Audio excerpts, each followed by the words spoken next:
ప్రజలకి చూపించడానికి పెట్టిన లెటరు.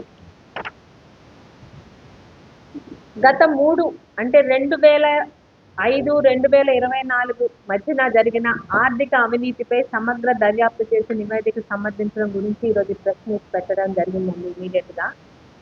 ఈరోజు ఎందుకంటే ఒక 4 రోజుల క్రితం పలాస పిఎస్సిఎస్కి సంబంధించిన ఒక పెద్ద ఆయన వచ్చారు నా దగ్గరికి.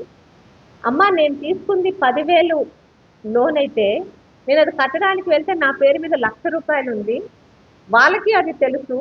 ₹1,00,000 ఎలాగొచ్చి నేను తీసుకున్నానంటే నాకు అర్థం కావటం లేదు. దీని మీద దయచేసి అంటే ఇప్పటి వరకు జరిగిన అక్రమాల్లో ఇంక ఇది మరీ టూ మచ్గా ఉంది. ఒకసారి దాని మీద ఆ జిల్లా అధికారులతోని ఈ శాఖ మంత్రి గారితో కూడా మాట్లాడాను. ఆల్రెడీ వాటి మీద మేము నివేదిక సమగ్ర దర్యాప్తు చేయమని చెప్పినా నాకు 15 రోజుల్లోని దీన్ని ఎంత డీప్గా వెళ్తారో దయచేసి సమగ్ర నివేదిక ఇవ్వమని చెప్పడం జరిగింది. ఎందుకంటే 2005-2024 వరకు జరిగిన అవినీతి కార్యకలాపాలపై అనేక అంశాలు వెలుగులోకి వచ్చిన దృష్ట్యా సంబంధిత కాలంలో జరిగిన అన్ని ఆర్థిక పరిపాలన మరియు ఇతర లావాదేవీలు సమగ్రంగా పరిశీలించి అవినీతి కార్యకలాపాలు జరిగాయి అనేది నిర్ధారించాల్సిన అవసరం ఉంది. ప్రత్యేకంగా నా దగ్గరికి వచ్చిన కంప్లైంట్ సభ్యుల నుంచి వచ్చిన అంశాలు మీకు ఇప్పుడు చెప్పడం జరుగుతుందండి. సభ్యుల అనుమతి లేకుండా వారి పేర్లతో లక్షల రూపాయలు రుణాలు వాడుకున్నట్టు నా దృష్టికి వచ్చింది.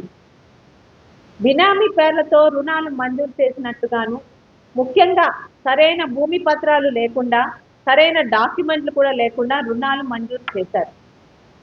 పిఎస్సిఎస్ భవన నిర్మాణానికి ముఖ్యంగా పలాస పిఎస్సిఎస్కి సంబంధించి 1.5 కోట్లు ఆమోదించినప్పటికీ కూడా అదనంగా 35 లక్షలు అధికారుల అనుమతి లేకుండా అప్పుడు చేసిన ఆ పిఎస్సిఎస్ ఆ టైంలో ఉన్న వాళ్ళు లేకుండా సంబంధిత కాంట్రాక్ట్కి చెల్లించడం కూడా జరిగిపోయింది.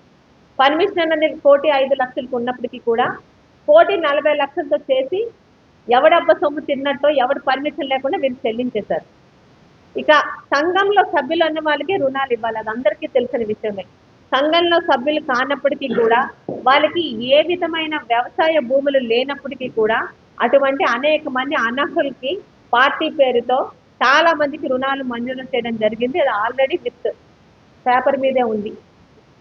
సుమారు 5.5 కోట్లు అంటే 5,50,00,000 వరకు ఆర్థిక అవినీతి జరిగిందన్నట్టు మా దృష్టికి వచ్చిందండి విత్ ప్రూఫ్తోని. అంత ఈజీగా వదిలిపెట్టేది లేదు. ఎందుకంటే ఈరోజు బయటకు వచ్చి నీతిమంతుల కబుర్లు చెప్తున్నారు అందరూ. వీళ్ళందరి పేర్లు ఎవరెవరైతే కబుర్లు చెప్తున్నారో మొత్తం అందరి పేర్లు బయటకు వస్తాయి.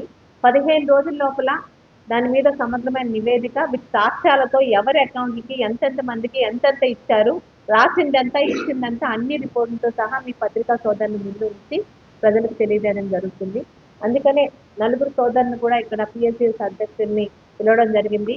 ముఖ్యంగా నా దృష్టికి వచ్చినవి ఎక్కువ పలాస పిఎస్సిఎస్లోని గత 3 సార్లు చేసిన, ముఖ్యంగా 2005 నుండి 2024 వరకు అప్పటి వరకు చేసిన ప్రతి ఒక్క చైర్మన్ తాలూకా హయాంలో జరిగింది. ఇక్కడ చాలా ఎక్కువగా వచ్చింది. మిగతా దగ్గర నుంచి చిన్న చిన్న ఇబ్బందులే. వాళ్ళు కూడా స్వచ్ఛందంగా వచ్చి ఎంక్వైరీ చేయమని చెప్పారు. కానీ పలాస పిఎస్సిఎస్లో మాత్రం చాలా భయంకరంగా అవినీతి జరిగినట్టు మా దృష్టికి వచ్చింది. వాటి ప్రూఫ్తో సహా చూపించారు. 15 రోజుల లోపల వీటి మీద ఆధారాలతో సహా ఆ వ్యక్తుల పేరుతో సహా మళ్ళీ మీకు ప్రెస్ మీట్ పెట్టి మీ అందరికీ అందిస్తామని, మీ ద్వారా ఇది ప్రజల్లోకి వెళ్ళాలని ఈరోజు ఈ 2 విషయాల గురించి ప్రెస్ మీట్ పెట్టడం జరిగింది.